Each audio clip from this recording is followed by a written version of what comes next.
Chicos, no acoséis a las personas a las que no les gusta Digital Circus. Está bien que no les guste. Por favor, sea bueno y respetuoso.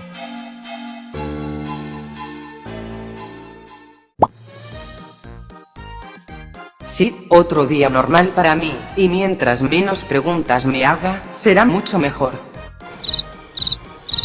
Oh, hola a todos, les saluda la rubia que abre portales, y bueno, en esta ocasión hablaremos Bueno, la verdad no tengo idea de qué hablaré, así que los veo en otra.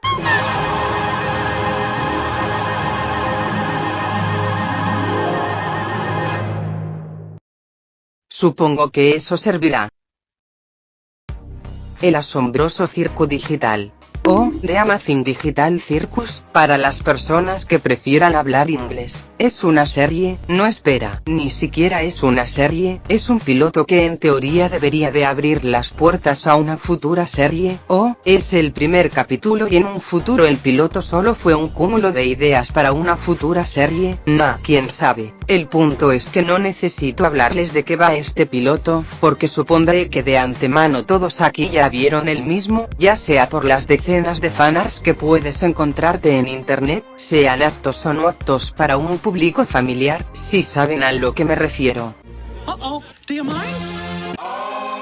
O ya sea por los cientos, si no es que miles de vídeos que hablan sobre esta serie, sobre lo maravillosa que es, sobre la revolución que supondrá en el ámbito de la animación, sobre su grandioso futuro, sobre qué es lo mejor que vimos en estos últimos años.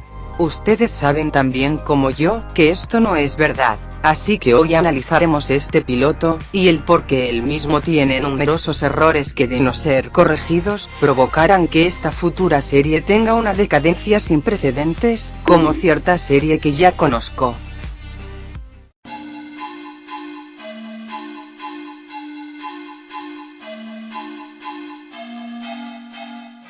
Empezaremos este apartado con una pequeña pregunta. ¿Ustedes reconocen estos personajes?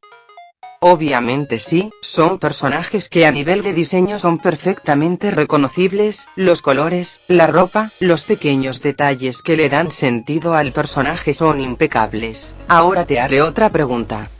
A nivel narrativo, ¿qué recuerdas de estos personajes? No te voy a culpar si no sabes qué responder, porque a nivel narrativo, todos los personajes son unidimensionales. O sea, que solo tienen una característica que forma la totalidad de todo su personaje. Esto no es necesariamente malo, porque dependiendo del contexto, un personaje unidimensional funciona en situaciones simples, cuyo conflicto y resolución sea simple, valga la redundancia.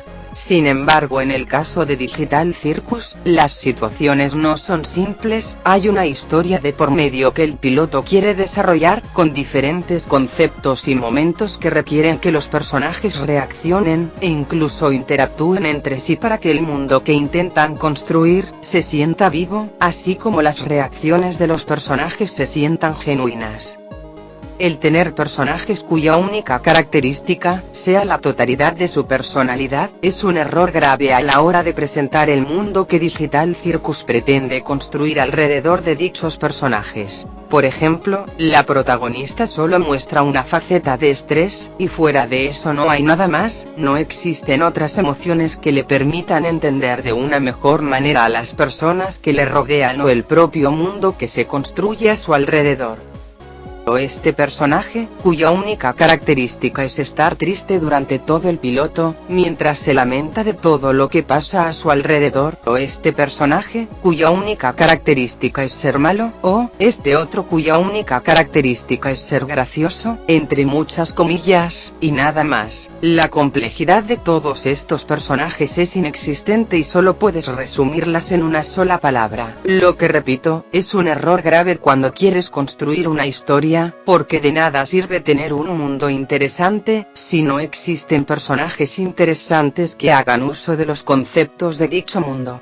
Y yo sé, que vendrá el típico comentario diciéndome, Pero Gon es un piloto, la serie aún no explota todo su potencial. Y yo te responderé, las primeras impresiones importan, y si desde el primer momento tus personajes no destacan, más allá de su diseño, amigo, muchas expectativas no voy a tener, y esto último es en lo que me quiero enfocar. Los personajes simplemente destacan por tener un diseño bonito.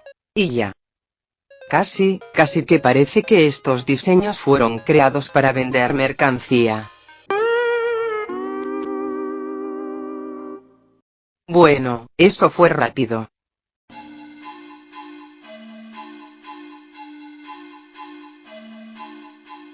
El mundo de Digital Circus es interesante, pues hablamos de un mundo digital en donde sus personajes son simples representaciones de algún avatar, que a su vez cumplen un rol dentro del circo. Asimismo no se limita solamente al circo y se nos da a entender que pueden existir más mundos o instancias ajenas al circo, e incluso que existe un límite que se le conoce como el vacío. Si hablamos íntegramente del mundo, podríamos decir que Digital Circus hace un excelente trabajo al presentarnos un mundo único, con reglas y conceptos propios. ¿Cuál es el problema? La historia desaprovecha todo esto, y muchos de los conceptos que se nos presentan al inicio del piloto, son relegados a un segundo plano e incluso, son presentados antes de tiempo, provocando que la historia pierda peso. Voy a explicarme de manera detallada para que me puedan entender. Desde un inicio se nos deja en claro que el mundo es digital. Esto funciona como una base, para que podamos conocer los cimientos y reglas que van a regir el mundo. Sin embargo, casi al instante, Kane nos presenta todo el mundo, lo que no estaría mal, si no fuera porque nos revela el vacío.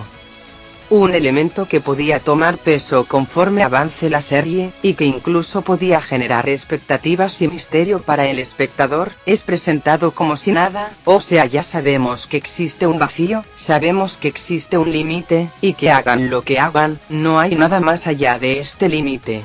Sumado a que esto se llega a contradecir con las salidas que se supone nadie puede ver, excepto Ponmi. Sí, de todos los personajes, da la casualidad que solo la protagonista es capaz de ver una salida.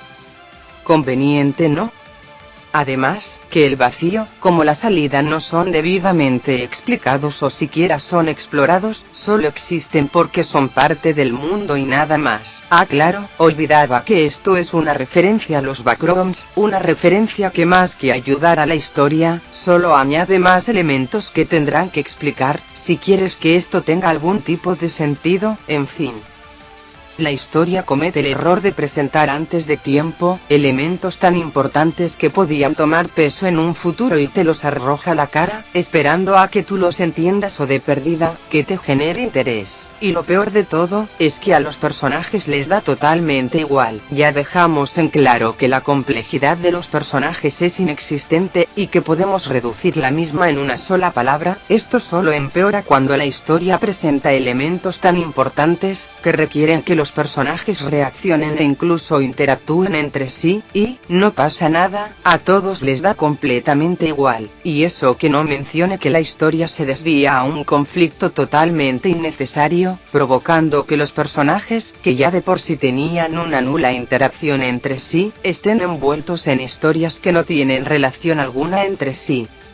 Ponmi intenta escapar, Ragata queda fuera de combate, estos otros personajes están resolviendo una aventura, y Klein, bueno, solo aparece al último momento para arreglarlo todo. Se supone que si los personajes se vuelven locos, se abstraen, o sea se convierten en esta masa deforme, esto representa un peligro inminente para todos los personajes, al dejarnos en claro que nadie está a salvo de convertirse en un monstruo, y repito, a todo el mundo le da completamente igual, y la amenaza es resuelta de manera anticlimática, y sin consecuencias de ningún tipo. La historia y los personajes no aprovechan el mundo que les rodea, ni los conceptos que se nos presentan, y la trama simplemente avanza, porque la misma necesita seguir hacia adelante y nada más. Es una pena que un mundo con tanto potencial, y diseños tan llamativos y carismáticos, sean opacados por personajes, y una narrativa que no dan la talla.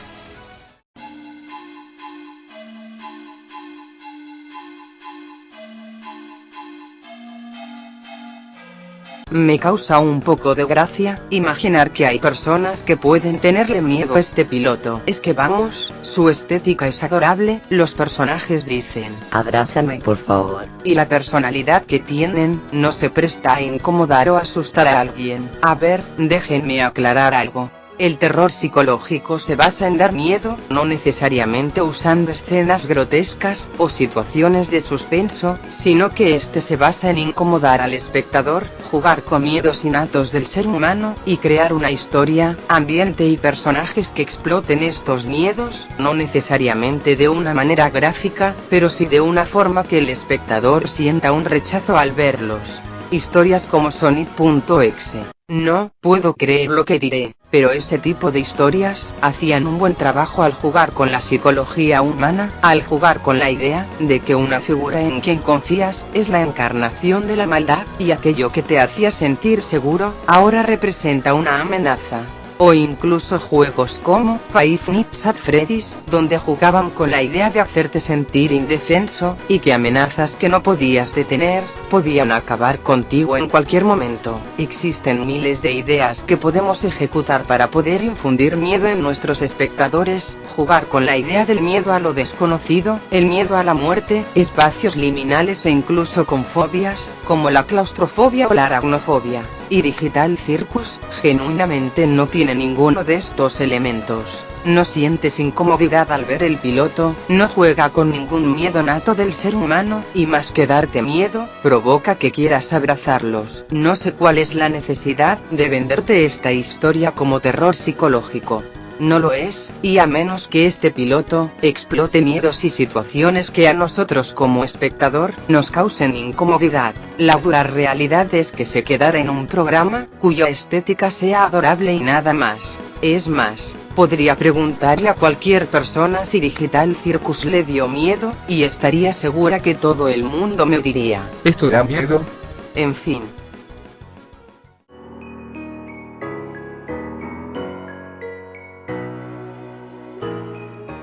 Habrán personas que crean que yo odio este piloto, por el mero hecho de que critique al mismo. Es un pensamiento extremista creer eso, la verdad.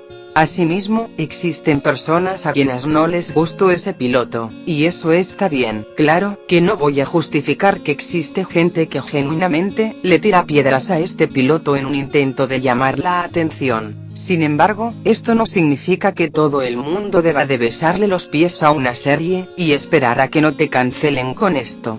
Es innegable que a nivel técnico la serie es sobresaliente, la animación, la música, los diseños e incluso su propio concepto, son elementos que destacan. La serie tiene un enorme potencial que debe de ser explotado. Sin embargo, ese mismo potencial es truncado por los errores que comete el piloto, y no es un pecado señalar dichos errores, así como tampoco es necesario acosar a la primera persona que tiene una opinión impopular sobre un producto popular. Si no te gusta Digital Circus, eso está bien. Incluso su propia creadora apoya esta idea. ¿Por qué deberías de enojarte porque alguien remarca los errores y no le gusta la serie? La respuesta es simple: no debes hacerlo. No debes de enojarte porque alguien no disfrutó de la serie. Asimismo, tampoco deberías de tirarle piedras a una persona que sí disfrutó de esta serie. Nosotros como críticos debemos de entender que siempre va a existir un público que disfrute de una obra, a pesar de que ésta tenga errores. Todos lo hacemos, todos tenemos gustos culposos, y todos tenemos ese anime, manga o cómic favorito que, pese a tener errores, es de nuestras obras favoritas.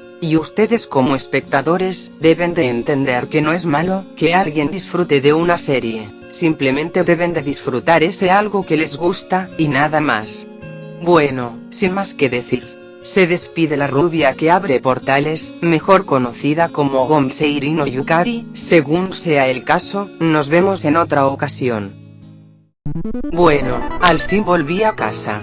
Y de paso pude reseñar una serie para el canal. Sí, las cosas van realmente bien, solo espero que la gente no reaccione mal con todo lo que dije. Espera, porque sigo con esta ropa de payasa, y ¿qué es ese ruido?